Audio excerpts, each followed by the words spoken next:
Isang magandang gabi sa labas ng Chicago Chinatown, isang dilaw na liwanag ng buwan ang nagniningning sa karamihan ng mga mamamayang Tsino-Amerikano, lalo na partikular sa taas ng isang gusali ng Tsinong estilong apartment na tinatawag na Dragon Tail Apartments, na hindi na masyadong kumikita at pinansyal na sinusuportahan ng mga embahada ng Tsina upang pansamantalang tulungan ang mga mamamayang Tsino-Amerikano hanggang sa makahanap sila ng maayos na trabaho.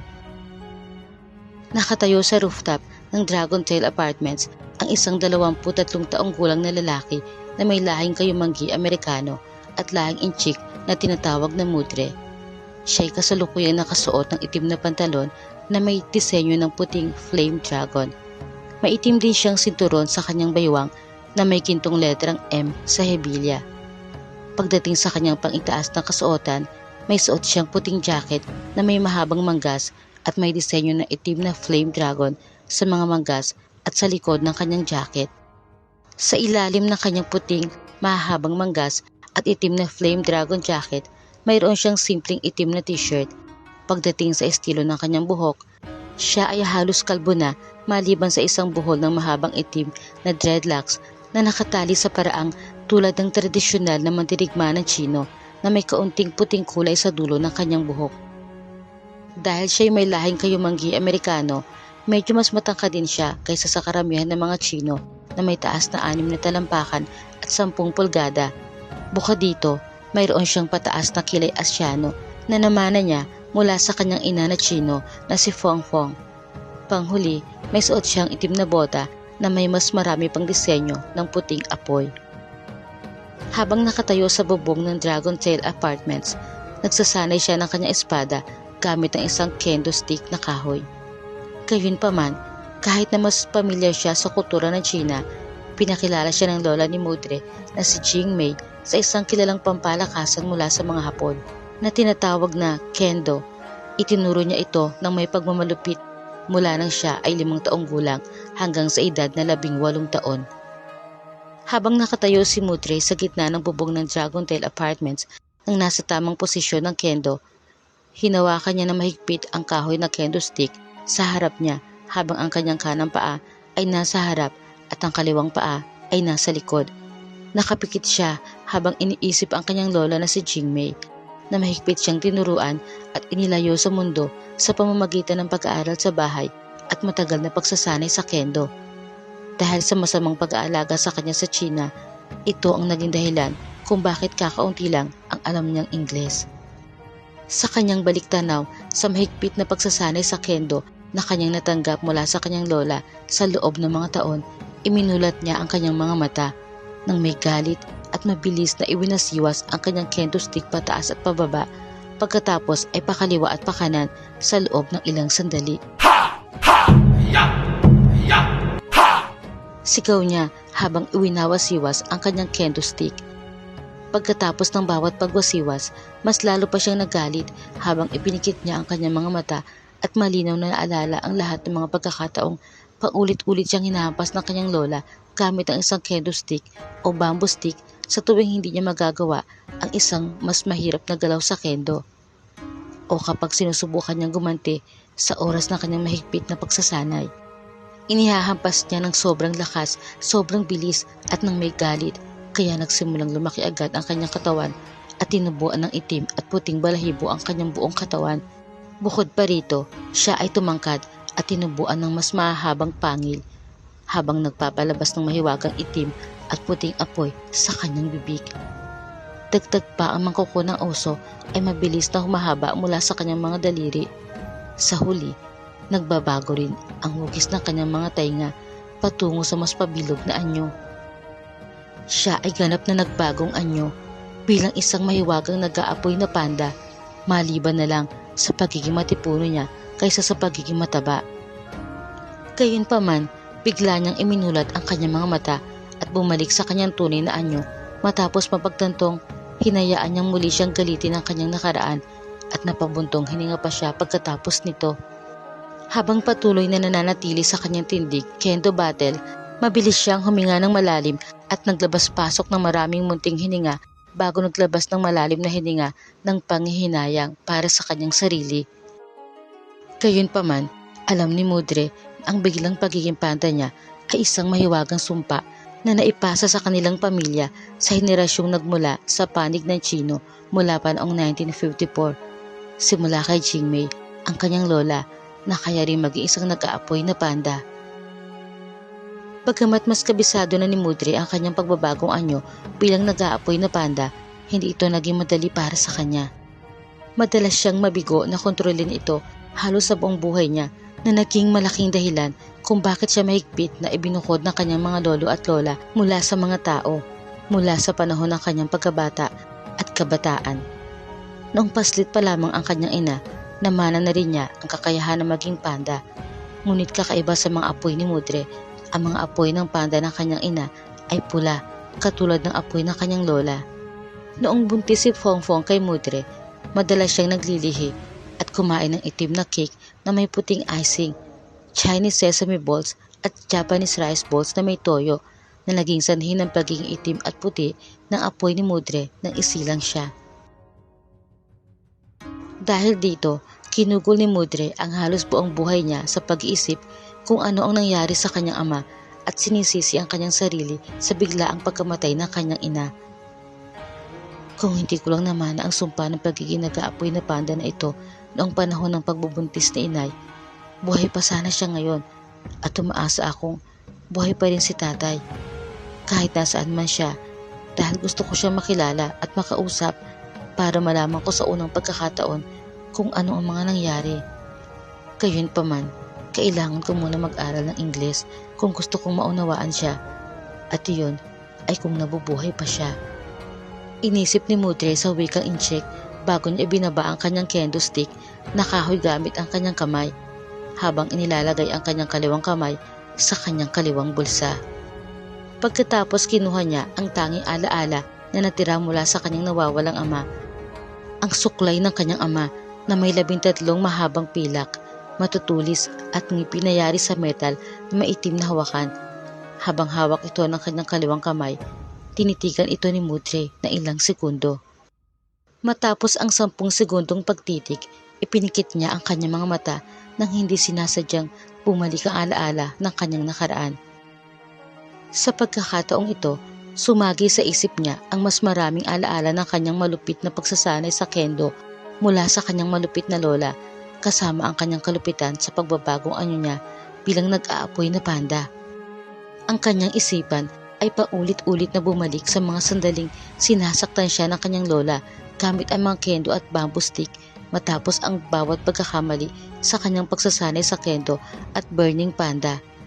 Naalala rin niya ang ilang mga sandali ng paminsan-minsang panunuya nito sa kanya sa pamamagitan ng pagkumpiska sa suklay ng kanyang ama at pagbabanta ay tatapon ito sa basurahan habang dahan-dahang iwinawageway ito ng pabalik-balik na may masamang ngiti sa kanyang mukha. Sa sandaling ito, puno na ng masamang alaala ang isipan ni Mudre at mahigpit na pinisil ng kanyang kaliwang kamay ang dating suklay ng kanyang ama. Biglang lumitaw ang malaking mahiwagang apoy na itim at puti sa paligid nito. Sa gitna ng kanyang matinding kalungkutan, si Mudre ay nagalit at mabilis na binunot sa kanyang kaliwa ang dating suklay ng kanyang ama. Walang ano-ano, naramdaman niya na biglang lumaki at humaba ang kanyang suklay.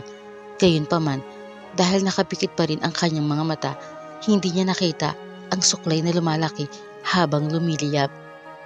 Iyon ay hanggang sa iminulat niya ang kanyang mga mata at ibinaling ang kanyang ulo sa kanyang kaliwa upang tignan ang kanyang suklay. Sa hindi inaasahang pangyayari ay natuklasan niya ang isang bagong kapakinabangan sa sumpa ng kanilang pamilya sa maraming henerasyon. Ang natuklasan niya sa kanyang apoy ay maaari itong pahabain at magpalaki ng anumang bagay na hawak niya na parang sandata. Ibig sabihin, sa halip na humawak ng pangkaraniwang laki ng suklay, si Mudre ay gumagamit na ngayon ng mas malaki at mas mahabang bersyon ng dating suklay ng kanyang ama. Habang tinitignan niya ang kanyang bagong tuklas na sobrang laking sandata, napagtanto ni Mudre na tila ito ay isang malaki at nagniningas na talim ng suklay na kinuha mula sa isang manga o anime. Ang itim na hawakan nito ay mas malaki at mas mahaba na, at ang 13 pilak ng ngipin nito ay mas mahaba na may nagliliyab, mainit na apoy ng yin-yang na mabilis na nagpapalit-palit ng mga kulay ng itim at puti katulad ng asul at pulang ilaw sa mga sirena ng sasakyan ng pulis. Ang kakaibang itim at puting apoy ay dumaloy sa kabuuan ng suklay.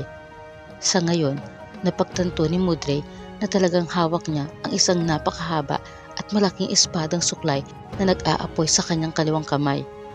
Bumuntong hininga si Mudre saka sinabing, Fei Shanhao, sa kanyang sarili na sobrang namangha. Lubos siyang namangha sa kanyang malaki at nag-aapoy na suklay. Tinitikan niya ito nang hindi man lang kumukurap.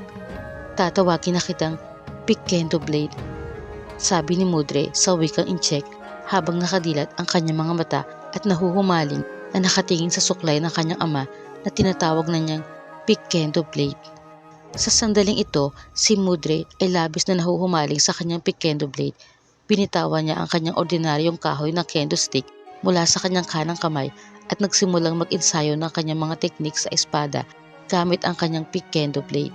Para sa natitirang bahagi ng kanyang solong pagsasanay sa kendo, mabilis na iwinasiwas ni Mudre ang kanyang Piquendo Blade pataas at pababa, pagkatapos ay pakaliwa at pakanan ng tuloy-tuloy. Sa pagkakataong ito ay hindi na niya masyadong naaalala ang kanyang nakaraan at mas nakatutok sa pagpapanatili ng kanyang anyo bilang nag-aapoy na panda. Ngayon, sa kanyang edad na 23 taon, determinado si Mudre na matutunan ang Ingles at kahit papaano ay hanapin ang kanyang ama upang makilala at makausap niya ito sa unang pagkakataon. Bagamat sa ngayon ay hindi niya alam ang kasalukuyang kalagayan ng kanyang ama, umaasa pa rin siyang nabubuhay pa rin ito sa ibang lugar. Gayunpaman, bukas ng umaga, nakatakda siyang dumating sa isang lokal na Chino-Amerikanong kainan sa Chicago, Chinatown para sa kanyang unang araw ng trabaho. Ang pangalan ng restaurant ay tinatawag na Wang Li's Noodle Kingdom at 15 minutong lakad lang mula sa Dragon Tail Apartments kung saan siya kasalukuyang naroroon at nagsasanay sa taas nito. Nakatira din siya sa Dragon Tail Apartments. Samantalang nasa bubungan pa rin siya ng Dragon Tail Apartments, patuloy pa rin siya nagsasanay gamit ang kanyang Piquendo Blade nang hindi bababa sa 1 oras at kalahati at pansamantalang nagpapahinga. Tuluyan na nakakalimutan ang tungkol sa kendo stick na kahoy. Makalipas ang 1 oras at kalahati, ibinaba ni Mudre ang kanyang iniingatan na kakaibang sandata papunta sa bubungan, kung saan siya nakatayo. Sa sandaling ito, hawak niya ito gamit ang kanyang kaliwang kamay lamang. Pagkatapos, lumingon siya sa kanyang kanan upang humarap sa harapang bahagi ng gusali ng Dragon Tail Apartment. Naglakad siya ng 8 talampakan patungo sa harapang gilid ng gusali at tumingin sa ibaba, kung saan nakita niya ang maraming bilog ng mga parol na Chino na nakasabit sa mga alambre upang magbigay ng liwanag sa mataong lansangan ng Chinatown. Dahil sa ilaw ng mga parol na ito, nakikita ni Mudre ang mga mamamayan ng Chinatown na naglalakad habang ang ilan sa kanila ay nagbibisikleta. Nakita rin niya ang maraming maliliit na negosyo tulad ng mga kainan ng ramen, malalaking pamilihan, maliliit na tindahan at minibar kung saan nakatayo ang mga gutom at uhaw na customer at umorder ng makakain o maiinom. Lahat ng pangalan ng maliliit na negosyong ito ay nakasulat sa wikang incheck na isinalin sa Ingles. Habang bagyang ibinaling ni Mudre ang kanyang ulo pataas, nakita niya ang ilan pang estilong Chino na mga gusali kasama ang mga karagdagang mga ilaw ng parol at mga pangalan ng negosyo. Sa sandaling ito, handa na si Mudre na bumaba mula sa bubong ng Dragon Tail Apartment, kaya pumihit siya upang humarap sa likuran ng gusali kung saan nakakita siya ng isang asul na pinto na hindi bababa sa 12 talampakan ang layo. Bago pumunta dito, binaluktot niya ang kanyang kaliwang kamay upang mawala ang mahiwagang apoy sa paligid nito na naging dahilan upang bumalik ang kanyang Piquendo Blade sa orihinal nitong laki. Pagkatapos nito, nagpatuloy siya sa paglalakad ng 12 talampakan patungo sa asul na pinto sa unahan niya. Habang naglalakad papalapit dito, ibinalik niya ang ngayon ay lumiit na Piquendo Blade sa loob ng kanyang kaliwang bulsa sa harap. Nang makalapit na siya sa kanyang kendo stick na kahoy, yumuko siya at tinampot ito sa hawakan nito gamit ang kanang kamay at tumingin sa ibaba. Pagkatapos lamang ng 5 segundo ng pagtingin dito, ay ipinikit ni Mudre ang kanyang mata at ngumisi. Bigla na lang, natupad mo na ngayon ang iyong huling layunin. Naisip ni Mudre sa wikang Chino na alam niyang nakatuklas lang siya ng bagong kakayahan gamit ang mahiwagang itim at puting apoy ng yin-yang. Pagkatapos ay ibinaluktot niya ang kanyang kaliwang kamay upang palabasin ang isang bombang apoy ng yin-yang sa loob nito. Pagkatapos ay itinapon ang kanyang kendo stick na kahoy sa hangin gamit ang kanang kamay. Pagkatapos, inihagis niya ang bombang apoy ng yin-yang mula sa kanyang kaliwang kamay patungo sa kendo stick na kahoy na nasa ere. Tuluyang nasunog ito. Lumutong at nagpaulan ng abo sa bubungan ng gusali ng Dragon Tail apartment. Ang ilan sa mga ito ay dumikit pa sa kaliwang balikat ni Mudre. Ngunit inalis na lamang niya ang mga iyon gamit ang kanyang kanang kamay. Pagkatapos na pasabugin ang kanyang dating kendo stick, nagpatuloy si Mudre sa paglalakad patungo sa asul na pinto sa unahan niya. Nang makalapit na siya para buksan ito, inabot ng kanang kamay niya ang kulay pilak na bukasan ng pinto at pinihit ito pakaliwa bago itulak pabukas. Matapos itong buksan, pumasok siya sa isang maliit na silid na may isang malaking tsinong parol na sobrang nagliliwanag na nakasabit mula sa kisame. Dahil sa liwanag ng tradisyonal na tsinong parol na ito, madaling nakita ni Mudre ang isang malaking puting pader sa kanyang kaliwa at isang hanay ng kulay abong hagdanan sa kanyang harapan, kasama ang isang pulang riles na pababa sa kanan nito. Gamit ang kanyang kanang kamay, isinara niya ang asul na pinto sa likuran niya sa pamamagitan ng paghila nito. Pagkatapos nito, nagsimula siyang humakbang pababa sa mahabang hanay ng kulay abong hagdan sa harapan niya. Habang pababa siya ng hagdanan, lumilingon siya sa kaliwa niya. Sa tuwing nakikita niya na paunti na lang ang mga ito na nagpapahiwatig na malapit na siya sa susunod na palapag. Sa kabuuan, may 4 na palapag lamang sa Dragon Tail Apartments at 13 segundo lang ang ginugol ni Mudre sa pagbaba ng 2 hanay ng hagdan hanggang sa marating niya ang ikalawang palapag na siyang eksaktong palapag kung saan siya nakatira. Makalipas ang ilang segundo, siya ay nakatayo sa harap ng isa pang asul na pinto na may kulay pilak na bukasan. Pagkatapos ay binuksan niya ito gamit ang kanyang kanang kamay, katulad ng ginawa niya sa huling pinto. Nang buksan niya ang pinto, naglakad siya palabas kung saan siya sinalubong ng magandang liwanag ng dilaw na buwan sa madilim na kalangitan. Sa sandaling ito, mas malapit na siya sa mga pintuan ng mga residential apartment. Nang makalabas siya, lumingon sa kanan si Mudre habang isinasara ang kulay asul na pinto gamit ang kanyang kanang kamay. Matapos lumiko sa kanyang kanan habang isinara ang asul na pinto, nagsimula siyang maglakad ng diretsyo sa tabi ng mga pintuan ng apartment sa kanyang kanan. Habang patuloy na naglalakad ng diretsyo, tumingin siya sa kanyang kaliwa kung saan nakita niya ang isang patayong hanay ng mga kulay abong hagdanan na may isang hanay ng mga pulang riles na nakakabit sa bawat palapag ng gusali ng apartment na siyang maaring daanan patungo sa mas mataas at mas mababang palapag ng gusali ng apartment para sa sinumang gustong umakyat o bumaba sa hagdan nito. Pagkaraang tumingin sandali sa kaliwa niya, tumingin siya sa kanan habang dumadaan siya sa ilang pinto ng apartment. Sabay niyang pinagpatuloy ang paglalakad at pagtingin sa pinto sa kanyang kanan hanggang sa nakita niya ang tamang numero ng pinto ng kanyang residential apartment. Isang ginito ang numero na number 8 sa isang asul na pinto na may kulay pilak na bukasan. Matapos makumpirma ang tamang pinto, huminto si Mudre sa harap nito at lumingon sa kanan niya para humarap dito. Gamit ang kanyang kanang kamay, kinuha niya ang kanyang susi mula sa harap ng kanyang kanang bulsa. Pagkatapos, ipinasok niya ang susi sa loob ng pihitan para maalis ang kandado nito. Pagkatapos nito, hinawakan niya gamit ang kanang kamay ang kulay pilak na bukasan at pinihit ito pakanan habang itinulak para mabuksan ito. Ngayong bukas na ang pinto, pasimple naglakad si Mudre sa loob ng kanyang apartment.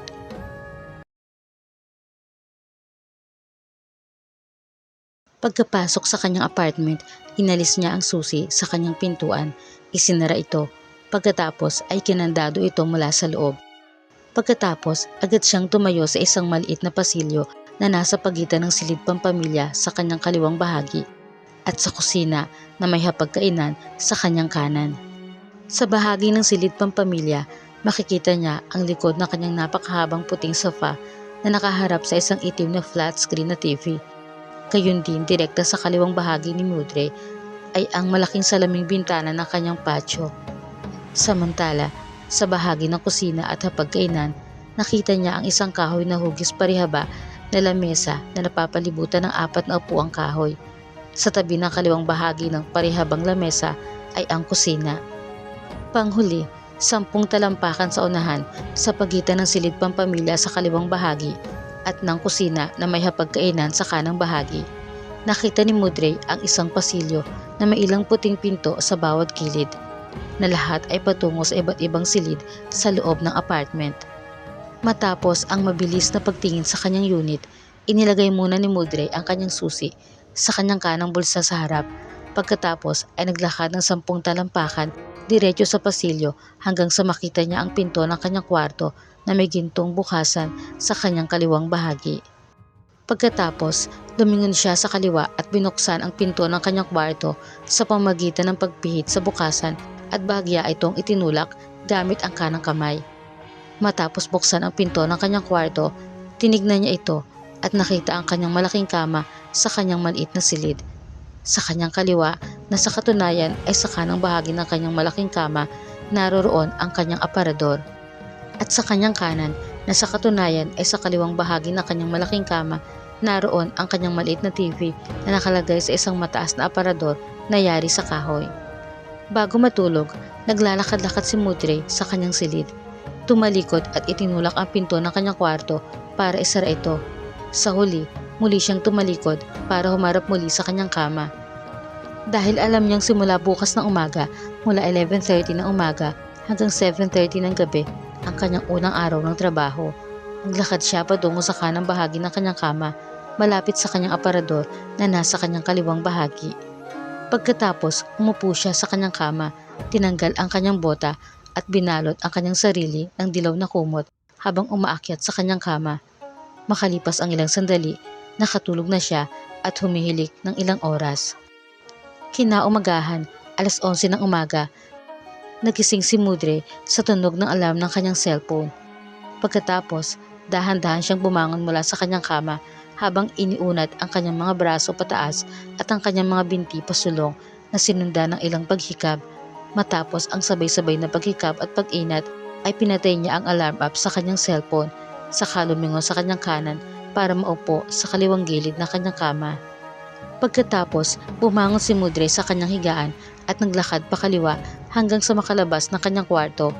Nang nasa labas na siya ng kanyang kwarto, dire-diretso siya naglakad ng 3 hakbang tungo sa nakabukas na pintuan ng kanyang banyo para pumasok.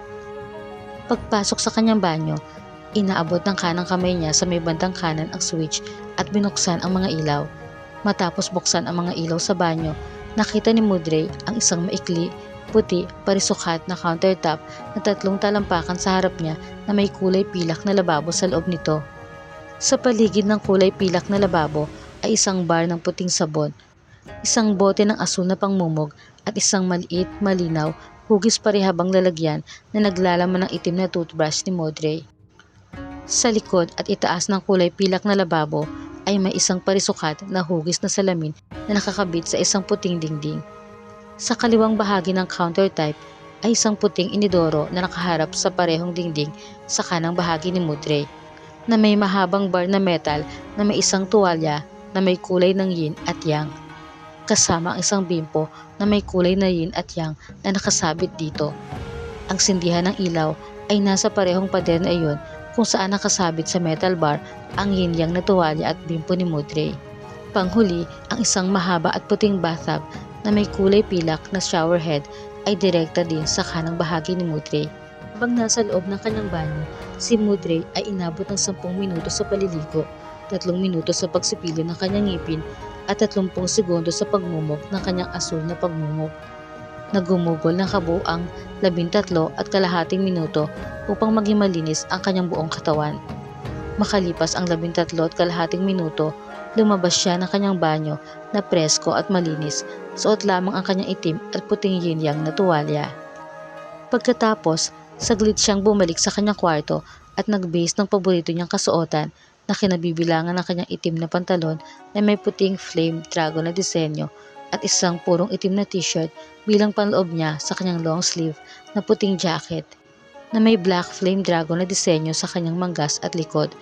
panghuli, isinuot niya ang kanyang itim na bota na may mas maraming disenyo ng puting apoy. Pagkatapos niyang magbihis, lumabas si Mudre sa kanyang kwarto sa pamamagitan ng paglalakad ng 3 hakbang pasulong. Pagkatapos ay lumiko sa kanyang kanan upang pumasok sa pasilyo sa pagitan ng silid pampamilya at ng kanyang kusina na may hapagkainan. Sa pagkakataong ito, ang kanyang kusina at hapagkainan ay nasa kanyang kaliwang bahagi at ang kanyang silid pampamilya ay nasa kanyang kanang bahagi. Matapos lumiko pa kanan sa loob ng kanyang pasilyo, tumiretso si Mudre habang dinadaanan ang kanyang TV at mahabang puting sopa, pati na rin ang kanyang kusina at hapagkainan. Makalipas ang 10 hakbang pasulong, papalabas na si Mudre sa pintuan ng kanyang apartment. Ngayon sa labas ng kanyang apartment, tumingin muna siya sa kanyang kanan at nakita ang parehong patyong hanay ng kulay abong hagdan na may isang hanay ng mga nakadugtong na pulang riles. Pagkatapos ay lumakad ng 7 talampakan patungo sa mga ito upang bumaba.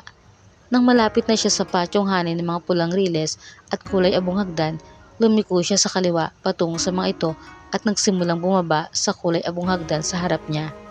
Makalipas ang 15 segundo, opisyal nang nakababa si Mudre sa mga hagdan at ngayon ay naglalakad sa loob ng malaki at mataong lugar ng Chinatown ng Chicago.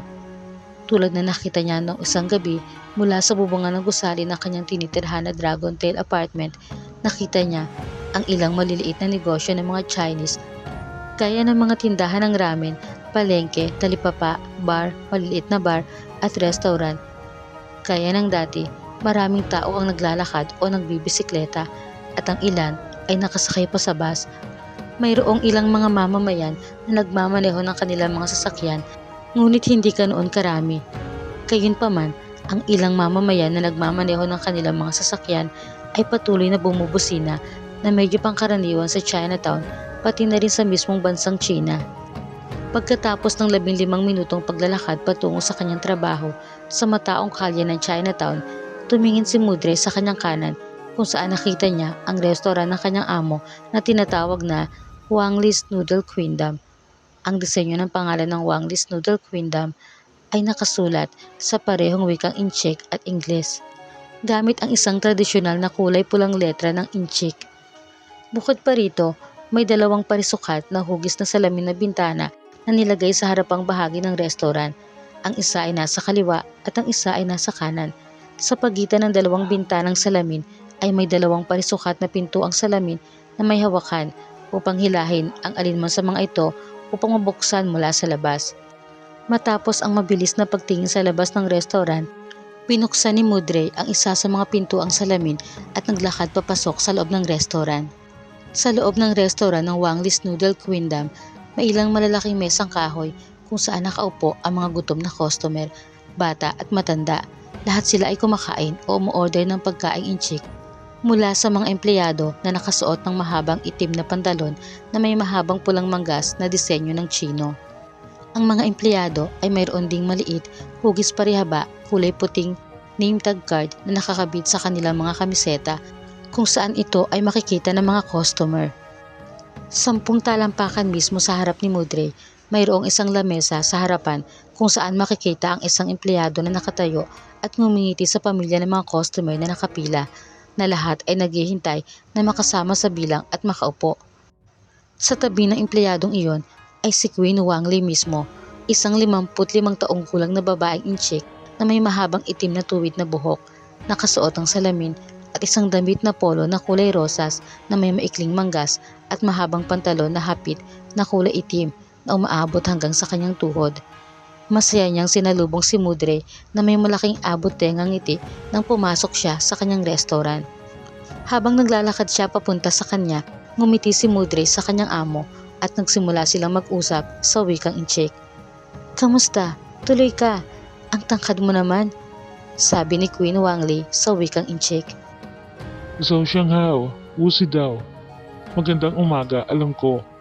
Masayang sagot ni Mudre sa wikang Inchik habang naglalakad ng 10 talampakan patungo kay Queen Wang Li sa harapang desk ng restaurant. Ang kanyang pagbati sa wikang Inchik ay tila naging kaaya-aya sa buong restaurant na umagaw sa atensyon ng mga Amerikanong customer na panandali ang lumingon sa kanila upang manood at makinig sa kanilang usapan.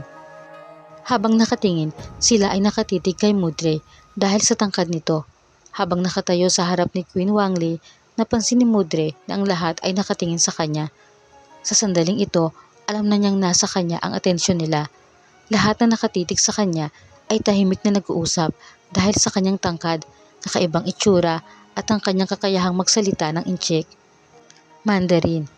Kaya pagkatapos ng ilang sandali ng pagtitik at dahil hindi sila nakakaunawa ng wikang Inchik, lahat ng mga Amerikanong customer ay lumingon pabalik sa kanilang pagkain upang magpatuloy sa pagkain kasama ang kanilang pamilya at mga kaibigan. Nang makarating si Mudre sa harapang desk upang makita si Queen Wangli, isinarado niya ang kanyang kaliwang kamay sa isang kamao pagkatapos inilipat niya ito sa palad ng kanyang kanang kamay bago bahagyang yumukod sa harapan ay sinasagawa ang isang formal na pagbati ng Inchik sa kanyang amo. Bilang tugon, nagsagawa rin siya ng magalang na pagbati. Pinahahalagahan ko ang iyong respeto, Mudre. Sumunod ka sa akin, sabi ni Queen Wangli sa wikang Inchik habang itinataas niya ang kanyang kaliwang hintuturo at gumawa ng lumapit ka na galaw ng kamay upang higit pang ipahiwati kay Mudre na sundan siya. Sige po, Queen Wangli. Magalang na sagot ni Mudre sa wikang Inchik habang pinagmamasdan ang kanyang amo na tumalikod sa kanya at nagsimulang maglakad. Pagkatapos ay sinundan siya nito. 7 talampakan sa likod ng harapang desk, mayroong isang hanin ng 2 pintuan na kulay itim na may bilog na salaming bintana sa bawat isa na nagsisilbing isang malaking salamin upang makita ang loob mula sa labas. Dahil sa sobrang tangkad ni Mudre, medyo naaaninag na niya ang kusina bago pa man ito buksan ni Queen Wangli.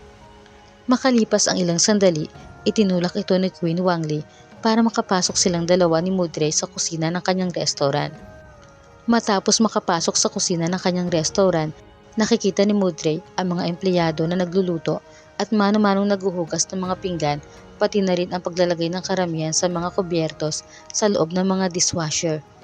Pagkatapos, ibinigay ni Queen Wangli kay Mudre ang kanyang name tag at pinakisuyuan siyang mag-umpisa na ng oras. Sige Mudre, kadalasan palagi kong ipinapatupad sa aking mga empleyado na isuot ang aming tamang pananamit. Ngunit dahil magtatrabaho ka lamang bilang isang tagahugas ng pinggan, walang makakakita sa iyo na hindi nakasuot ng uniforme. Bukas darating ay uniforme sa iyong pinto. Kaya ngayong araw lang kita papayagang magtrabaho nang hindi naka-uniforme. Pero kapag nakuha mo na ang iyong uniforme, kinakailangan mong isuot ito kapag ikaw ay nasa trabaho. Naiintindihan mo ba? Opo, naiintindihan ko. Mabuti naman. Sa ngayon, narito ang iyong name tag na may numero ng pagiging empleyado mo sa likod. Ilagay mo lang ito sa kulay itim na hugis parisukat na makina sa iyong kanan sa pamagitan ng paglagay ng numero ng iyong pagiging empleyado at simulan mo na ang paghuhugas ng mga pinggan. Haba, waming baile. Sige po, masusunod. Sabi ni Mudre sa wikang Inchik bago siya magtala ng oras para umpisahan ang kanyang trabaho habang si Queen Wangli naman ay pumunta sa kanyang opisina. Pagkatapos makapagtala ng oras, nagsimulang maghugas ng pinggan si Mudre sa loob ng 8 oras mula 11:30 ng umaga hanggang 7:30 ng gabi. Sa oras na yun, mayroon siyang kalahating oras ng pahinga pagsapit ng alas 3:30 ng hapon at magpapatuloy sa pagtatrabaho mula alas 4 ng hapon hanggang alas 7:30 ng gabi. Pagkatapos ng trabaho, nagtala ng oras si Mudre at lumabas sa kusina papunta sa silid kainan ng restaurant. Nakaharap ngayon sa parehong direksyon ng mga salamin sa harap na bintana at pinto. Agad na napagtanto ni Mudre na halos madilim ang langit sa mga oras na yon. Matapos makita ang halos madilim na kalangitan, naglakad siya ng 10 talampakan patungo sa mga pinto ang salamin sa harapan upang lumabas ng restaurant. Ngunit nang mahawakan ng kanang kamay niya ang hawakan ng isa sa mga salaming pinto upang buksan at lumabas, isang mausisang customer na nakaupo sa kalapit na mesa ang tumawag sa kanyang pansin habang ikinakaway ang kanyang kanang kamay sa kanya. Hello, pasensya ka na binata. Gaano ka katangkad? Habang tinutulak na ng kanyang kanang kamay ang pinto para lumabas ng restaurant, napalingon si Mudre sa kanyang kanan kung saan narinig niya ang pagtawag sa kanya ng customer. Pagkatapos ay binaba niya ang kanyang tingin at nakita niya ang isang magandang Amerikanong babae na may kayumangging balat na nakaupo sa isang mahabang upuang kahoy na nakaposisyong pahalang na may maitim at malambot na kutsyon sa ilalim para komportabling upuan. Ang Amerikanang babae na may kayumangging balat na tumawag sa kanya ay mukhang nasa kalagitnaan ng kanyang edad na 20 na may mahabang kulay itim na buhok at pulang lipstick. Sa kanyang pananamit naman, may suot siyang kulay pulang damit na may maikling manggas at mahabang kulay pulang pantalon na sobrang hapit na umaabot sa kanyang binti. Bukod dito, nakasuot din siya ng itim na sapatos na may mataas na takong. Panghuli, mayroon siyang isang malaking pitaka na kulay itim na nakapatong sa kanyang kandungan sa ilalim ng mesa na kasalukuyang kinakainan niya.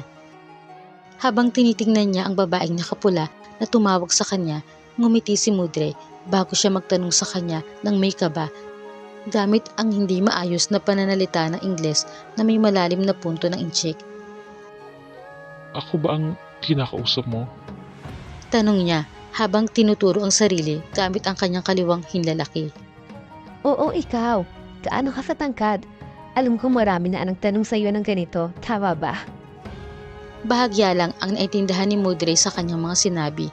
Kinakabahan siyang tumawa at sinagot lang niya ang alam niya sa mga sinabi nito. Oo, ako, napakatangkad. Kinakabahang sagot ni Mudre habang nakangiti. Nagpatuloy ang magiliw na babae, ngunit agad nitong nahalata na may punto ng pagka-inchik ang kanyang mga salita, habang nalilitong sumulyap sa kaliwat kanan ang kanyang mga mata. Okay, so gaano ka katangkad? 6 na talampakan? 7 talampakan? 8 talampakan? Ano? Sa sandaling ito, tuluyang lumingon si Mudre sa kanyang kanan para harapin ang babae. Saka nagpupumilit na sagutin ang tanong nito. Ako ay, 6 na talampakan. Paano sasabihin? Pasensya ka na, hindi ako magaling mag-English. Nanlaki ang mga mata ng babae habang pinapakinggan ang puntong inchik ni Mudre. Pagkamat narinig niya lang na sinabi niyang hindi siya magaling mag-Ingles, tinanggap niya ang sagot nito. Okay lang yon. Ang iyong sagot na 6 na talampakan ay sapat na sa akin. Siya nga pala, maraming beses na ako pumunta sa restaurant na to, pero hindi kita nakita. Bago ka lang ba dito? Ano? Tanong ni Mudre habang pakaliwat kanan ang kanyang mga mata at halata sa kanyang mukha na siya ay natataranta. Sandali lang. Sabi ng babae sabay taas ng kanang hintuturo. Okay, sige. Sagot ni Mudre habang tumatango-tango ang ulo. Waiter. Sandali lang. Waiter. Sigaw ng babae habang sinimulan niyang ibagayway ang kanyang kamay ng pabalik-balik upang ipahiwatig sa kanya na lumapit ka rito. Makalipas ang ilang sandali, isang kalbong waiter na inchik na nakasuot ng pulang tradisyonal na damit ng inchik at puting name tag sa bandang dibdib ng kanyang damit ay lumapit sa kinatatayuan ni Mudre at sa lamesa kung saan nakaupo ang babae. Kumusta, Ginoong Chauhan? Pwede mo ba akong tulungan na kausapin siya? Hindi siya masyadong marunong mag-Ingles. Magalang na pakiusap ng babae matapos basahin ang pangalan nito sa kanyang name tag. Oo naman, ngayon ang kanyang unang araw bilang aming pinakabagong tagahugas ng pinggan na mula sa China at tutulungan kitang kausapin siya. Tugon ng waiter na may magandang ngiti. Sige, salamat. Susubukan ko muna siyang kausapin sa Ingles, pero kung hindi niya maintindihan, sabihin mo sa kanya ang sinabi ko. Sige, Ano ang pangalan mo? Tanong ng babae habang nakatingin kay Mudre. Dahil maikli at madali lang ang tanong niya, naintindihan siya ni Mudre at sinagot. Ang pangalan ko ay Mudre. Sagot ni Mudre habang hirap mag-Ingles. Gusto ko ang pangalan mo. Masyadong kakaiba ang pangalang iyon dahil maraming maitim na Amerikanong lalaki ang may trace sa dulo na kanilang mga pangalan at ang mo naman ay tunog Asyano, kaya ang Mudre ay bati na bati sa iyo. Naguguluhan na naman si Mudre at halatang halata sa kanyang mukha ito. Hindi ko maintindihan. Oo, ang ibig ko sabihin ay hindi ko maintindihan. Tumingin ang babae sa waiter at tumango upang ipahiwatig na siya na ang bahalang magsali ng wika para kay Mudre. ay oo, sige. Sabi ng waiter bago isinalin sa wika inchik ang kanyang sinasalitang Ingles para kay Mudre. na ipinaalam sa kanya na sinabi niyang mayroon itong kakaibang pangalan. Ah, hawba. Salamat po. Sabi ni Mudre sabay tumingala matapos malaman ang sinabi ni Quatricia. Walang anuman. Siguro may lahing inchi ka at hindi ka nag-aral ng Ingles, no? Hindi na naman ito naintindihan ni Mudre, ngunit isinalin ito ng waiter. Makalipas ang ilang sandali, sumagot si Mudre sa wikang Inchik, pagkatapos ay isinalin muli sa wikang Ingles ng waiter para kay Quatricia. Sinabi niya na oo, siya ay may lahing Inchik at kayo maging Amerikano, ngunit hindi kailanman nag-aral mag-Ingles. Oh, naiintindihan ko na. Sabi ng babae, pagkatapos ay ngumiti ang waiter at isinalin para kay Mudre. Ah, okay. Hawba. Sabi ni Mudre matapos marinig ang interpretasyon ng waiter. Sa sandaling ito ay tumayo ang babae mula sa kanyang kinauupuan at dahan-dahang ipinakilala ang kanyang sarili habang itinuturo ang sarili gamit ang kanyang kanang hinlalaki. Ang pangalan ko ay Quatricia Hawker. Ikinagagalak kitang makilala. Masayang sabi ni Quatricia sa isang napakagiliw na tono ng boses. Dahil sa mabagal at simpleng pagsasalita ni Quatricia, naintindihan ito ni Mudre at sumagot ito habang nakangiti. Ikinagagalak din kitang makilala, Quatricia Hawker. Nang makita niyang ngumiti si Mudre, mas ngumiti si Quatricia at unti-unti niyang sinabi sa kanya ang kanyang trabaho. Ako ay isang guro sa Ingles. Nanlaki ang mga mata ni Mudre dahil agad siyang nabuhayan ng loob. Talaga? Ikaw ay guro sa Ingles? Tanong niya habang nakaturo kay Quatricia. Totoo nga, ako ay isang guro sa Ingles sa high school. Oh, wow. Maari mo bang, paano ba sasabihin? Pakiusap. Turuan kita kung paano magsalita ng Ingles. Tanong ni Quatricia upang tugunan si Mudre sa kanyang hiling. Oo, pakiusap. Oo naman, gusto kitang turuan ng wikang Ingles. Maraming salamat. Tuwang-tuwang tugon ni Mudre habang ginagawa ang isang magalang na pagbati ng Inchik. Walang anuman. Sa hindi gaanong tuwid na Ingles, nagtanong muli si Mudre kay Quatricia. Nagustuhan mo ba ang mga pagkain Inchik dito?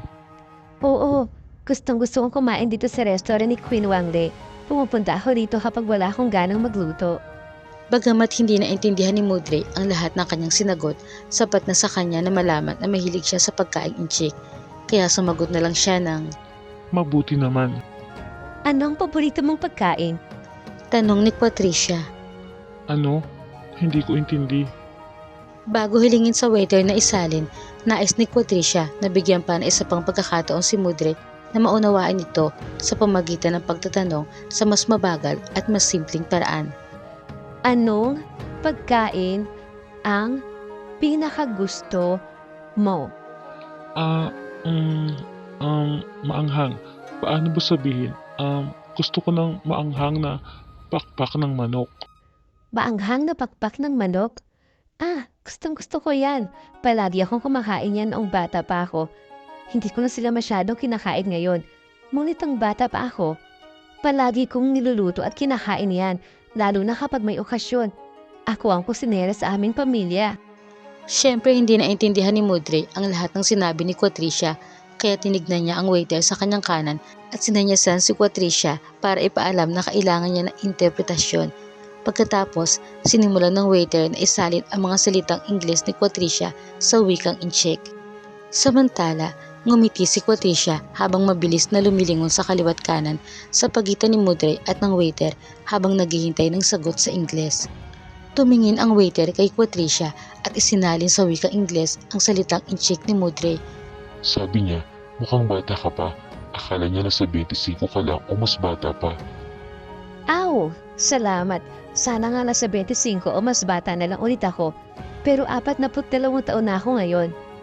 Ilang taon ka na? Nahihiyang sagot at tanong ni Quatricia. Natatawang isinali ng waiter ang sinabi ni Quatricia kay Mudre. Itinuri ni Mudre ang sarili at sinabi ng malakas ang kanyang edad sa wikang Inchik. Wushi Sansu. Sabi niya, 23 na siya. Sabi ng waiter sa Ingles, isinalin ang sagot ni Mudre. Ako naman, 23 ka lang? Nagsisimula pa lang ay iyong kabataan. Sobrang bata mo pa kumpara sa akin. Parang mas matanda ako sa iyo ng 19 o 20 taon. Ngumiti ang waiter at natatawang sinabi kay Mudre ang sinabi nito. Saka pa simpleng ngumiti si Mudre habang tumatango-tango ang ulo. Siya nga pala, busog na busog ako ngayon.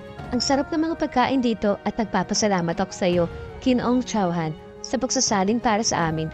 Ipakita mo sa kanya ang aking tarheta bilang guro at sabihin mo sa kanya kung kailangan niya ng taong tutulong sa kanya upang matuto ng Ingles at magtirintas na kanyang buhok. Kaya kong gawin pareho yon, pero may bayad na 40 dolyar kada linggo. Oh, at pakisabi sa kanya na gusto ko ang estilo ng kanyang buhok na nakapusod na dreadlocks at ang kasuotan niyang Fire Dragon. Napakagwapo. Sabi ni Quatricia habang may hinahanap sa kanyang pitaka. Pagkatapos, kinuha niya ang kanyang tarheta bilang guro at ibinigay ito sa waiter para ibigay niya kay Mudre. Tinignan ng waiter ang kanyang tarheta bilang guro. Ibinigay niya ito kay Mudre habang isinali niya ang lahat ng sinabi ni Quatricia. Makalipas ang ilang sandali, sinimulan ng waiter na isalin sa Ingles ang sagot ni Mudre sa wikang Inchik. Samantala, inilagay ni Mudre ang tarheta ni Quatricia bilang guro sa harapan ng kanyang kaliwang bulsa. Sabi niya salamat at tatawagan ka niya mamaya. Sabi ng waiter, isinalin ang sagot ni Mudre. Saglit na nagkatitigan sina Mudre at Quatricia habang nakangiti hanggang sa biglang uminit ang katawan ni Mudre sa loob, lalo na ang kaliwang kamay niya. Makalipas ang ilang sandali, nakarinig siya ng pagsabog na parang sumabog ang kalapit na gusali. Sa totoo lang, napakalakas ng tunog ng pagsabog. Hindi lang si Mudre ang nakarinig nito. Napabuntong hininga si Quatricia habang nanlalaki ang mga mata habang mabilis ding nilagay ang kanang kamay niya sa kanyang dibdib. Ay nako, Diyos ko, narinig niyo ba yun? Parang may sumabog. Tanong ni Quatricia habang mabilis na tinitignan ang waiter at si Mudre sa kaliwat kanan. Talagang narinig ko yun. Sabi ng waiter. Hindi nagtagal, nagsimulang pag-usapan ng buong restaurant ang tungkol sa nangyaring ingay. Maging si Queen Wangli ay nagmamadaling lumabas sa kanyang opisina, lumabas sa kusina at pumasok sa silid kainan ng kanyang restaurant. Samantala, mabilis na hinawakan ng kanang kamay ni Mudre ang kanyang kaliwang kamay upang subukang itago ang nagliliyab na apoy ng yin-yang. Mabilis din siyang tumalikod patungo sa salaming pinto ng restaurant at nagmamadaling lumabas ng gusali habang nagpapaalam kay Quatricia at sa waiter sa wikang Ingles. Sige, alis na ako. Mag-email tayo mamaya. Aalis na ako. Teka, hindi mo ba narinig ang pagsabog kanina? Hindi ka makakalabas yan ngayon. Aalis na ako. Paalam. Desperadong sabi ni Mudre gamit ang malalim na puntong inchik habang ipinihit ang kanyang katawan patungo sa mga salaming pinto at nagmamadaling lumabas ng restaurant. Pagkalabas niya ng restaurant, bigla na lang lumabas ang itim at puting apoy ng yin-yang mula sa loob at labas ng kanyang kaliwang kamay. Pagkatapos, tumalikod siya at tumakbo patungo sa kaliwa kung saan narinig niya ang ingay habang iniisip ang kanyang sarili sa wikang Inchik. Shenme, Zemele, ano nangyari? Tanong niya sa kanyang sarili nang may pag-aalala sa kanyang mukha habang patuloy na tumatakbo patungo sa direksyon ng malakas na pagsabog. Matapos ang 12 segundo ng pagtakbo patungo sa direksyon ng pagsabog, biglang nakita ni Mudre ang isang malaking butas sa isa sa mga tindahan sa Chinatown. Habang siya'y papalipit dito, siya'y biglang huminto at pumihit ang kanyang katawan pakaliwa upang tingnan ang loob ng tindahan na lubhang na pinsala. Ang nakita niya doon ay ang likuran ng isang malaki, mataas, kulay itim at lilang halimaw na mataba na may sungay sa kanyang ulo, pakpak sa kanyang likod at buntot na halos nasa itaas lang na kanyang puwitan. Ang halimaw na ito ay tila isang bersyon na isang toro na may malalaking pakpak. Habang patuloy na tinitingnan ni Mudre ang loob ng tindahang nasira, napagtanto niya kung anong uri ng mga bagay ang ibinibenta dito. Na mga mamahaling tau-tauhang inchik ay nangkat mula sa China. May mga laruang mga dragon, panda, sikat na martial artist at maging ang Journey to the West na tau-tauhan. Panghuli, may ilang sikat na laro sa computer na gawa sa China na ibinibenta sa loob ng tindahan. Natural lamang na ang lahat ng mga tao na nasa labas malapit sa tindahan ay tumakbo na palayo rito. May ilang biktima sa loob ng tindahan na maswerteng nakatakas habang nasa loob pa ang halimaw. Dahil sa mayroong nakatagong nag-aapoy na halimaw na panda sa loob ni Mudre, ang apoy ng yin-yang sa loob ng katawan niya ay nag-uudyok na imbestigahan niya at talunin ang cyberized ball sa loob ng tindahan. Kaya naman, sa kanyang magiting na obligasyon, walang takot na tumakbo si Mudre sa loob ng tindahan ng laruan upang labanan ang halimaw na nasa kanyang harapan. Nang makapasok siya sa tindahan ng laruan, ibinaba ni Mudre ang kanyang kaliwang kamay upang palabasin ang mahiwagang bilog na bomba ng apoy na kulay itim at puti na may simbolo ng yin-yang. Matapos mapalabas ito, sinigawan niya ang halimaw upang makuha ang atensyon nito. Sigaw niya habang hawak pa rin ang isang malaking supot na plastik na may laman na tau-tauhang laruang inchik. Mabilis na humarap ang halimaw kay Mudre na ngayon ay nakikita na ang matabang tiyan nito, pati na rin ang pangit na itsura nito na mukhang toro. Gayunpaman, nang makita ni Mudre na lumingon ang halimaw, ibinato niya ang kanyang bomba na apoy na may kulay itim at puting simbolo ng yin-yang sa mukha ng halimaw na nagtulak dito pabalik sa isang estante ng mga tau-tauhang laruan.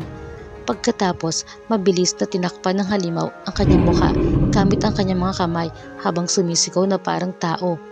Samantala, dumausdos ang halimaw sa estante ng mga laruan hanggang sa mapaupo ito. Habang nakaupo, maraming tau-tauhang laruan ang nahulog mula sa estante at ang ilan sa mga ito ay nahulog pa sa ulo ng halimaw na toro. Napangiti si Mudre habang tinitignan niyang bumagsak ng nakaupo sa lupa ang halimaw. Layba, halika, halika. Sabi ni Mudre sa wikang inchik sa halimaw. Hindi ko alam kung ano ang sinabi mo, pero dudurugin kita sa Chinatown, hindi sa lugar na tulad nito. Sabi ng nakaupong halimaw na may malagong na boses habang siya'y nakaturo kay Mudre. Xianmei? Ano? Tanong ni Mudre habang nakataas ang kanyang kaliwang kilay dahil sa pagkalito. Hindi niya alam kung ano ang sinabi niya at hindi niya alam kung bakit ang isang digital ball ay nakakapagsalita ng mahusay. Sa sandaling ito, nagliwanag ang kanang kamay ng halimaw habang dahan-dahang itong tumatayo. Nakita ni Mudre ang kulay lilang kumikinang na umaagos sa kanang kamay ng halimaw habang pinagmamasdan ang kanyang paggaling. Matapos makatayo ng tuluyan, hinampas ng cyberball na halimaw ang lupa gamit ang kanyang nagliliwanag na kamay na kulay lila. Sa simula ay nakala ni Mudre na ang nagulat na halimaw ay nagpapahayag lamang ng kanyang galit matapos niyang pasabugan. Gayunpaman, bigla siyang nakaramdam ng pagyanig sa ilalim ng lupa. Pagkatapos ay tumingin siya pababa at biglang sumulpot ang isang kulay lila na pagsabog mula sa sahig na tumama sa mukha ni Mudre, lalo na sa kanyang ilong at noo. Sigaw ni Mudre habang siya inihagis pataas sa kisame ng tindahan ng laruan ng mga inchik na nagdulot ng pagkasira nito at tumama ang kanyang likod nang nahulog siya sa natitirang bahagi ng bubong. Sigaw ni Mudre habang sumasakit ang kanyang likod dahil sa pagkahulog sa bubungan ng tindahan ng laruan. Ilang sandali matapos siyang mahulog, ang halimaw ay tumalon sa parehong butas ng kisame na pinaghagisan kay Mudre.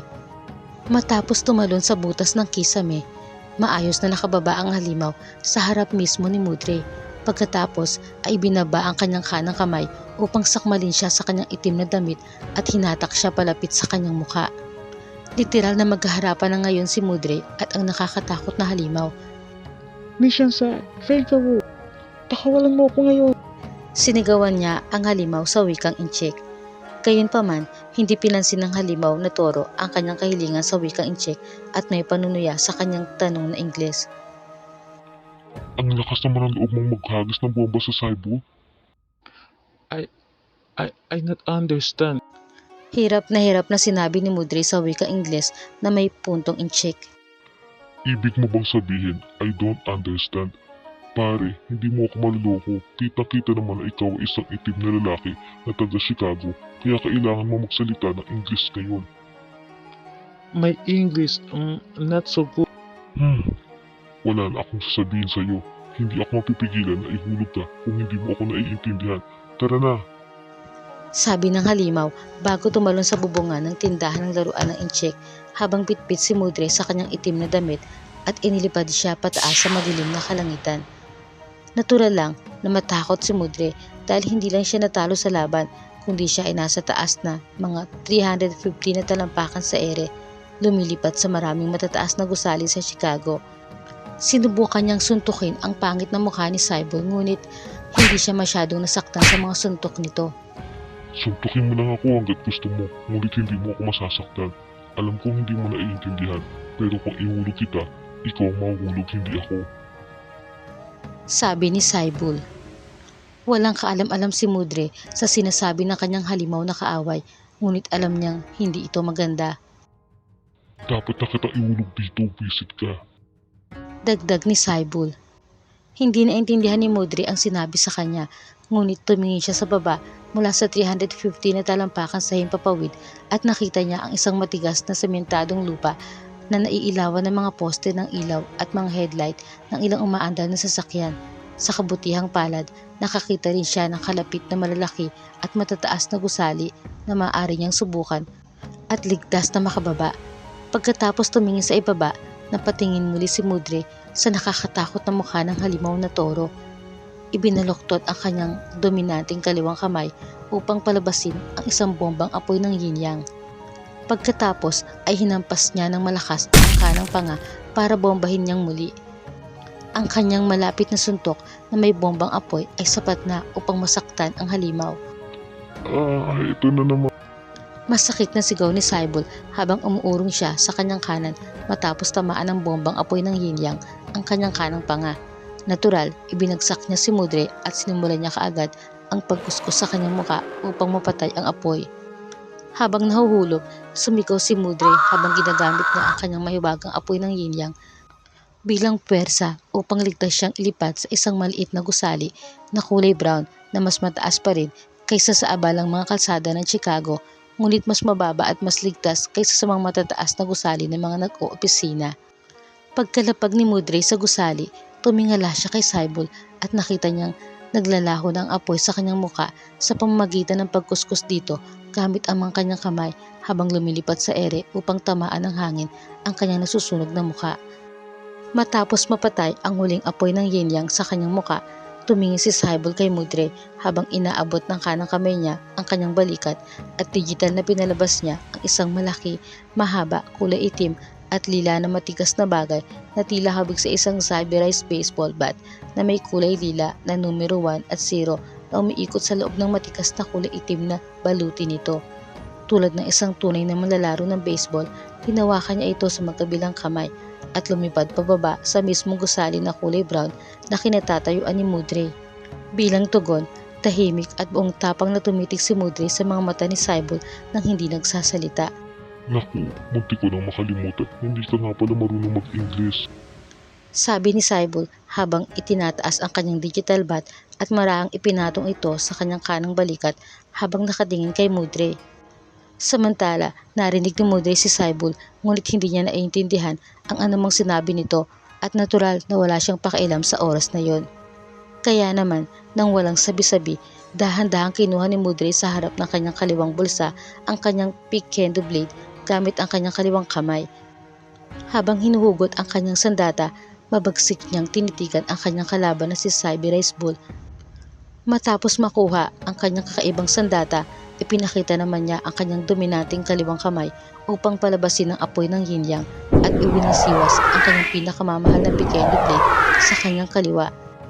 Tulad ng isang walang takot na eskrimador na naging dahilan upang ito ay agad na lumaki at mahiwagang lumawak ang sukat nito habang nagpapalabas ng karagdagang yin-yang na apoy sa paligid nito. Katulad ng dati, ang apoy ng yin-yang sa kanyang pequeño blade ay patuloy na nagpapalit ng kulay sa itim at puti tulad ng asul at pulang sirena sa isang sasakyan ng pulis. Nang maalala na kanyang natuklasan ang bagong teknik na ito kanina sa rooftop ng Dragondale Apartments, ngumiti si Mudre na puno ng kumpiyansa habang ipinapakita ng kanyang mata ang determinasyon ng isang panda. Magaling! Yin-yang lame. Ngayon, tapusin na natin ito. Pasigaw na sabi ni Saibul. Gamit ang kanyang kaliwang kamay, tahimik na itinaas ni Mudre ang kanyang nagliliyab na yin-yang pikendo at itinutok ito kay Saibul na hinahamon niyang ipagpatuloy ang kanilang laban. Sugod na pare! Sabi ni Saibul habang itinataas ang kaliwang kamay at itinuro si Mudre bago galawin ang mga daliri, paghahamon nito sa kanyang matinding kalaban. Ngayon, ganap na handang makipaglaban kay Saibul. Ngumiti ng may kumpiyansa si Mudre at mabilis na tumakbo patungo sa kanya habang hawak-hawak ang kanyang malalaki, mahaba at umaapoy na pikendo blade sa pareho niyang mga kamay. Sa kabilang banda, nagsimulang lumipad ng mabilis si Saibul patungo kay Mudre gamit ang kanyang malalaki, mahaba, itim at kulay lilang cyber na bat. Nang magkalapit na ang dalawang magkalaban, inangat ni Mudre ang kanyang pikendo patungo sa itaas upang makasagupa nito ang itim at kulay lilang cyberbat ni Saibul. Samantala, ibinaba ni Saibul ang kanyang sandata pababa laban sa umaapoy na pikendo blade ni Mudre. Sa sandaling ito, nagpalitan sila ng magkakasunod na atake gamit ang kanilang mga sandata bago muling nagsagupaan. Sa kanilang ikalawang sagupaan, nasa natural na posisyon ng kendo si Mudre habang naaalala niya ang mga teknik sa kendo na itinuro sa kanya ng kanyang malupit na lola na si Jingmei. Kaya naman, sinimulan niya ang mabilis na pagwasiwas na kanyang nagdiliyap na pikendo sa kulay lilang cyberbat ni Saibul at mabilis din na winasiwas ni Saibul ang kanyang sandata sa nagliliyab na pikendo blade ni Mudre. Pareho silang nagpalitan saglit ng mas malalakas na atake laban sa kanilang mga sandata hanggang sa nakagawa si Saibul ng isang peking upper swing at humakbang pakaliwa na siyang naging dahilan upang malinlang si Mudre. Upang buong lakas niyang ihampas ang kanyang sandata at hindi tumama ang kanyang atake, ang nagmintis na pababang atake ni Mudre ay naging dahilan upang masipa siya ni Saibul direkta sa kanyang sikmura nang hindi niya inaasahan na naging sanhi ng kanyang pagtilapon sa harapan ng gusali. Daing ni Mudre nang tamaan siya ng sipa ni Saibul sa kanyang sikmura. Bumagsak siya sa kanyang likuran at dumaustos ng 5 talampakan habang hawak pa rin ng kaliwang kamay niya ang kanyang pikendo blade. Mabilis na lumundag si Saibul papalapit sa kanya, ngunit mabilis na napalabas ng kanang kamay niya ang bombang apoy ng yin-yang at inihagis ito sa malaking tiyan ni Saibul. Dahilan upang siya ay tumilapon pabalik at bumagsak sa kanyang mga pakpak na mula sa pagsabog ng bombang apoy ng yin-yang ni Mudre. Matapos ihagis ang kanyang bombang apoy, tumayo si Mudre gamit ang kanyang pikendo upang mabilis na bumalik ang kanyang lakas. Samantala, ginamit ni Saibul ang kanyang mga pakpak upang makatayo. Ubos na ang aking pasensya sa paulit-ulit na pagpapasabog mo sa akin ng iyong bombang apoy ng yin-yang. Subukan mo maghagis pa ng isa. Makikita mo. Sabi ni Saibul pagkatapos niyang makatayo. Samantala, pinagpalipat-lipat ni Mudre ang kanyang nagliliyab na pikendo na parang isang sinaunang maalamat na mandirigmang samurai na handang ipagpatuloy ang kanilang laban. Ibabalik kita sa pinanggalingan mo gamit ang aking cyberbat. May kumpiyansang sabi ni Saibul. Nagkatitigan ng ilang segundo ang dalawang mandirigma at sabay na sumugod sa isa't isa. Palipad na sumugod si Saibul kay Mudre habang hawak niya ang kanyang cyberbat at mabilis na tumakbo si Mudre patungo kay Saibul habang hawak naman niya ang kanyang nagliliyab na pikendo blade. Kaya naman sa pagkakataong ito, nagkaroon ng bagong ideya si Mudre para sa kanyang atake. Nang tumakbo siya palapit kay Saibul, tinalunan niya ito habang gumagawa ng front flip slash na atake para masunog ang kanyang likod at mga pakpak. Matapos tumalon at hiwain si Saibul sa kanyang likuran upang masunog ang mga pakpak nito, matagumpay na nakababa si Mudre habang si Saibul ay nawalan ng kontrol sa kanyang paglipad at napaluhod ito. Masakit na kumayod ang kanyang mga tuhod sa bubong habang nauubusan ng dugo at nalalagas ang balat ng halimaw. Samantala, lumingon si Mudre at tumingin kay Saibul na ngayon ay nakabuka na ang kanyang mga pakpak upang hawakan ang kanyang mga tuhod at ibinaba rin ang kanyang cyberbat. Siya ay sumisigaw at umuungol sa sobrang sakit habang galit na hinahawakan ang kanyang mga tuhod gamit ang kanyang mga kamay at nagpagulong-gulong upang mapatay ang apoy ng yin-yang sa kanyang likod. Sa sandaling ito, mabangis na tumayo si Mudre at pinanood si Saibul na sumisigaw at nagpagulong-gulong sa loob ng ilang segundo. Pagkatapos ay sinugod niya ito at tumalo ng 10 talampakan sa ere. Habang nasa ere, pumwesto siya para saksakin si Saibul sa kanyang tiyan gamit ang kanyang espesyal na nagliliyab na pikendo blade. Nakita ni Saibul si Mudre na bumababa kasama ang nagliliyab ng mga talib na kanyang pikendo na direktang nakaturo pababa sa kanyang malaking bituka. Ngunit wala siyang magawa dahil sa kanyang mga pakpak na lilaslas ng apoy at mga tuhod na nakudkod dahil sa pagkadulas nito. Ipinikit niya ang kanyang mga mata para ihanda ang sarili sa sakit na maaari niyang matamo. Matagumpay na naisaksak ni Mudre ang kanyang nagliliyab na pikendo sa matabang tiyan ni Saibul habang siya ay nakatayong bumaba. Nagsusunog ako! Sigaw ni Saibul. Habang nakatayo pa rin sa ibabaw ng kanyang katawan, mas lalong ibinoon ni Mudre ang kanyang nagliliyab na pikendo blade sa loob ng tiyan ni Saibul para masigurado ang kanyang tagumpay. Sumirit ang dugo sa tiyan ng sumisigaw na halimaw at tumalsik ito sa baba, pisngi at hanggang sa noo ni Mudre. Kaya naman, agad na binawasan ni Mudre ang kanyang puwersa nang marinig niya ang sigaw ni Saibul na parang hindi halimaw at parang tulad sa isang tao. Mabilis din niya napansin ang dugo nito ay pula. Ang dalawang sinyalis na ito ay nagpapahiwatig na siya ay nakikipaglaban sa isang tao, hindi sa isang halimaw. Babasakin kita! Galit na sabi ni Saibul habang mabilis na pinalabas ang lilang sinag ng liwanag sa paligid ng kanyang kanang kamay at sinuntok si Mudre sa kanyang baba, dahilan upang mabitawan niya ang kanyang pikendo blade at tumilapon siya sa ere. Sigaw ni Mudre habang bumagsak siya sa kanyang likuran. Gayunpaman, mabilis pa rin siyang nakatayo. Sa oras na ito, nakatayo na si Saibul habang ang pikendo ni Mudre ay nakabaon pa rin sa kanyang tiyan. Habang nakatingin si Mudre sa kanya, hinawakan ni Saibul ang kanyang nagliliyab na pikendo at dahan-dahang binunot ito sa kanyang tiyan habang sumisigaw sa sakit. Sigaw ni Saibul habang hindi makapaniwalang nahugot niya ang nagliliyab na pikendo blade sa kanyang tiyan. Matapos bunutin ang pikendo blade ni Mudre sa kanyang tiyan, galit na tumingin si Saibul kay Mudre. Nalabis na hindi makapaniwala sa mga oras na yon. Ikaw, isa kang tao. Talaga ba? Tanong ni Mudre na may labis na pagtataka sa tono ng boses na may halong punto ng inchik habang diretsong nakaturo kay Saibul gamit ang kaliwang hintuturo. Oo, tao ako at dapat kita isumbong dahil sa pananakit gamit ang nakamamatay na sandata laban sa isang minor de edad. Matapos marinig ang sagot ni Saibul, naguguluhang tumingin si Mudre sa kaliwat kanan dahil hindi niya maintindihan ang sinabi nito. Ano? Kalimutan mo na. Mahihirapan kita ng gusto. Ang kakainin mo na lang ay ang fortune cookies. Kapag tapos na ako sa iyo, narinig mo ko. Masakit na sigaw ni Saibul habang nakaturo kay Mudre. Gamit ang kaliwang kamay. Gamit ang kanyang kanang kamay, itinaas niya ang kanyang pikendo blade sa langit na parang isang kabalyero at iwinagayway ito. Agad na nagpakita ng galit na mukha si Mudre. Walang imik na hinamon ang kanyang kalaban na itapon ang kanyang sandata. Eto bata, saluhin mo. Gusto mo nito? Gusto mo nito? Ha? Alam kong hindi mo ako naintindihan. Ngunit dapat kong itapon ang kaawa-awa mong sandata sa gusaling ito ngayon din. Alam kong hindi mo ako kayang labanan kung wala ito.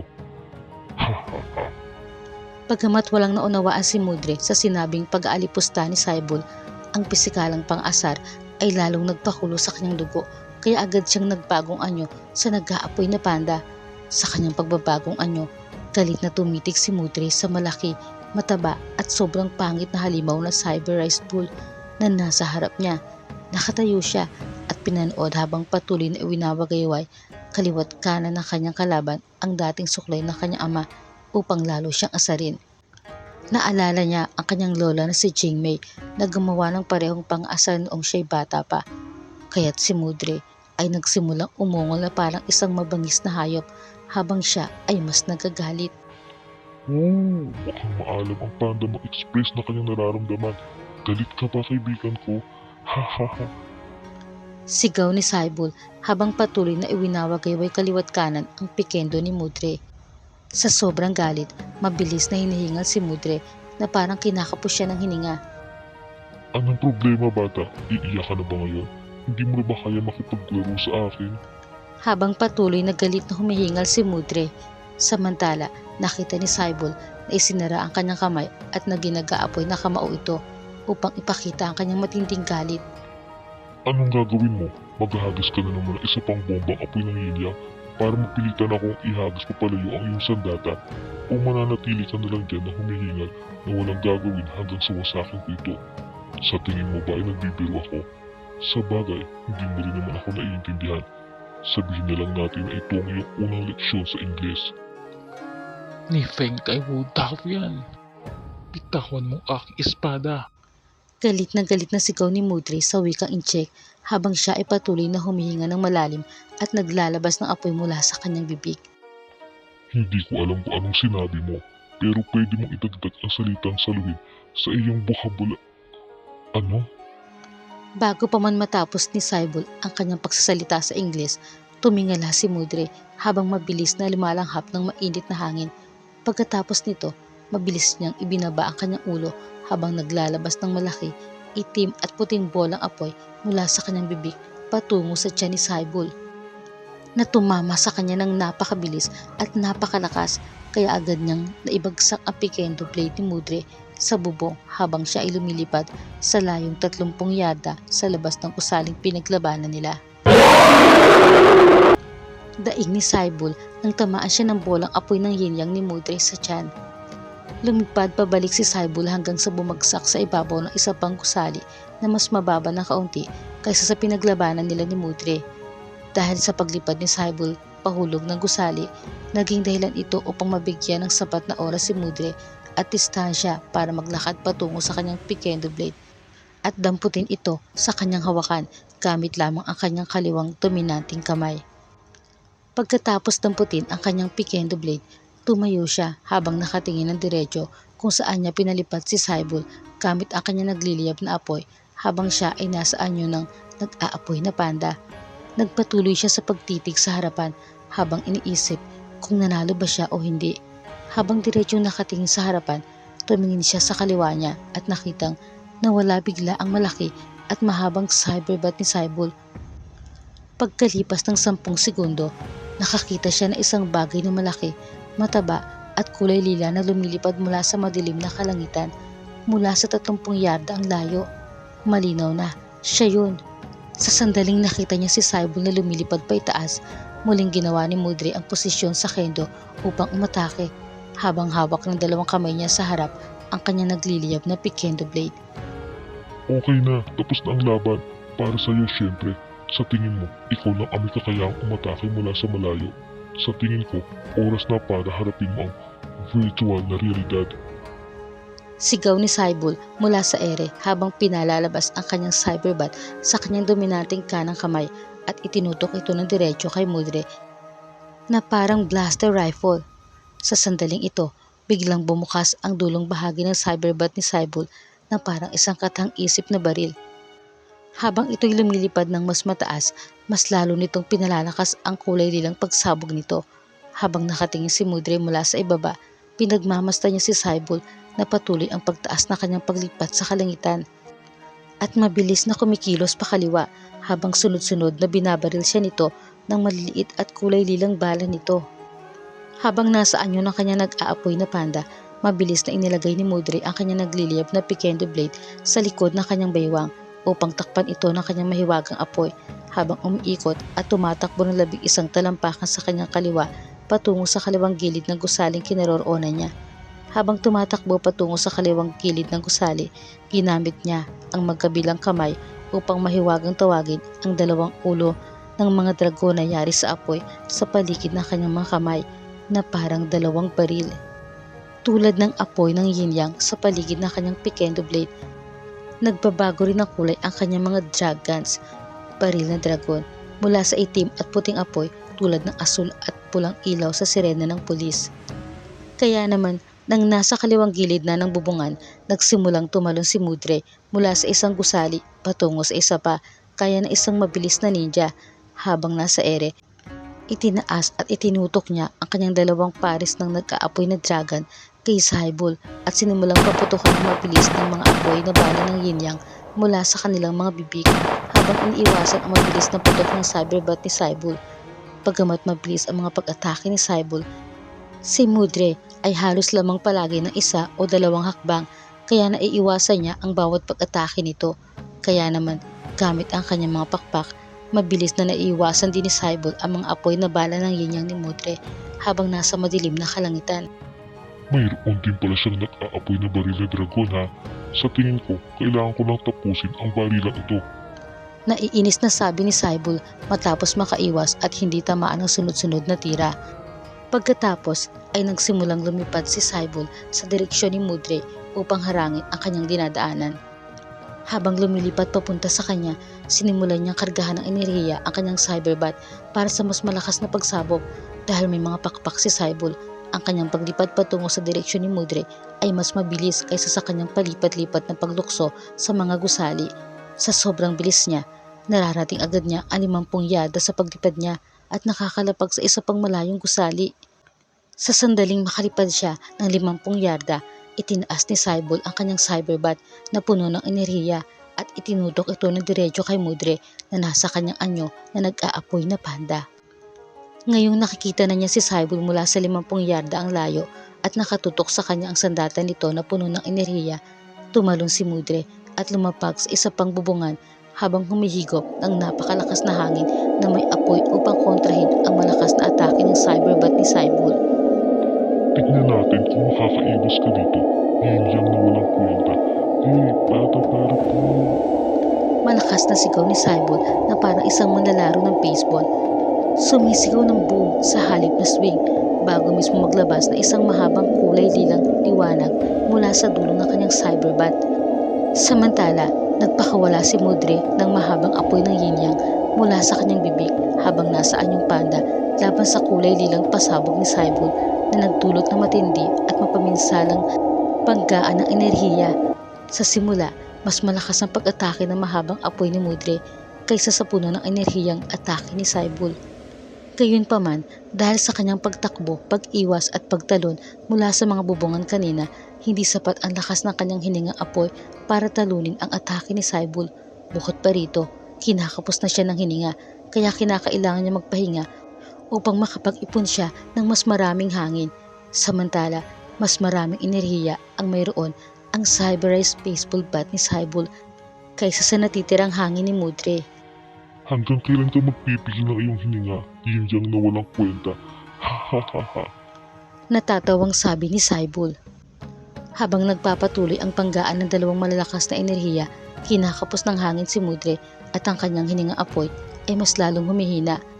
Alam niyang limitado na lang ang apoy na kaya niyang ibuga hanggang sa dumating na ang oras na hindi na niya magawa.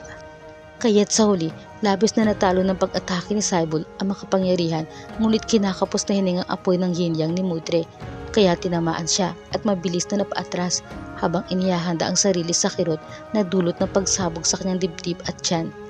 Sumigaw si Mudre sa sobrang sakit nang siya ay tumilapon ng 50 yarda ang layo. Tumama ang kanyang katawan sa dalawang matibay na gusali hanggang sa tuluyang sumalpok ang kanyang likod kasama ng kanyang pikendo blade.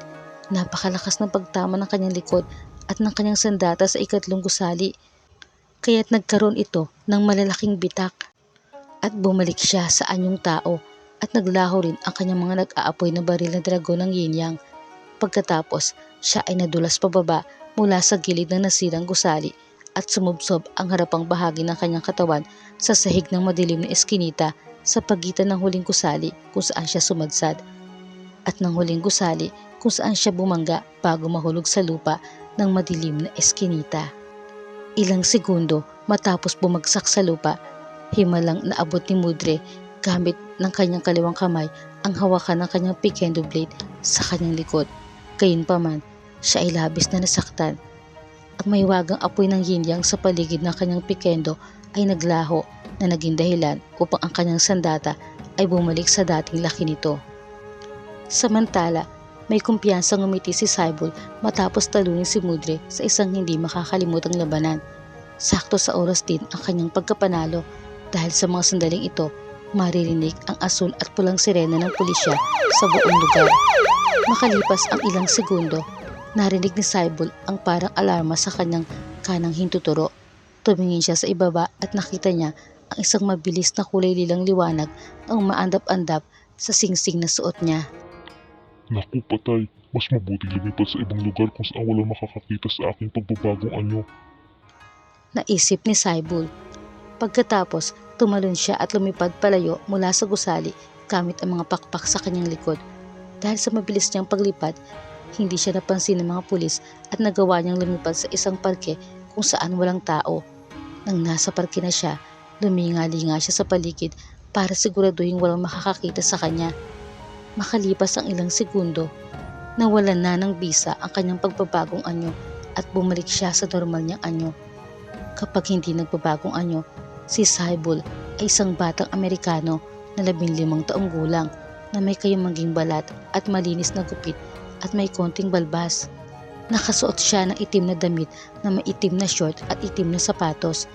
Sa kabilang banda, sa madilim na eskinita kung saan eksaktong nawalan ng malay si Mudre, halos walang nakakita sa kanya.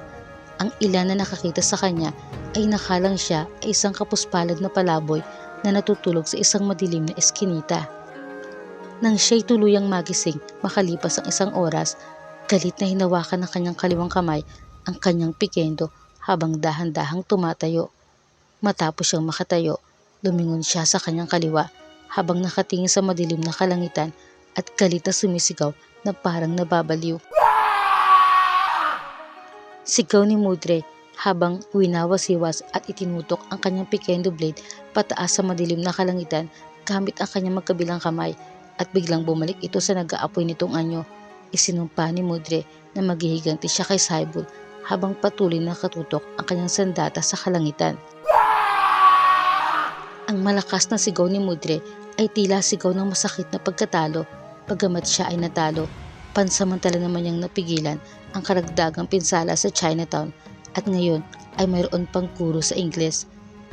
Pagkatapos sumigaw, nawala ang kanyang apoy upang bumalik ang pikendo sa normal nitong laki at ilagay ito sa loob ng kanyang kaliwang harap na bulsa. Pagkatapos, naglakad siya ng malayo pabalik sa Chinatown kung saan natulog siyang mag-isa sa kanyang tirahan sa Dragon Tail apartment.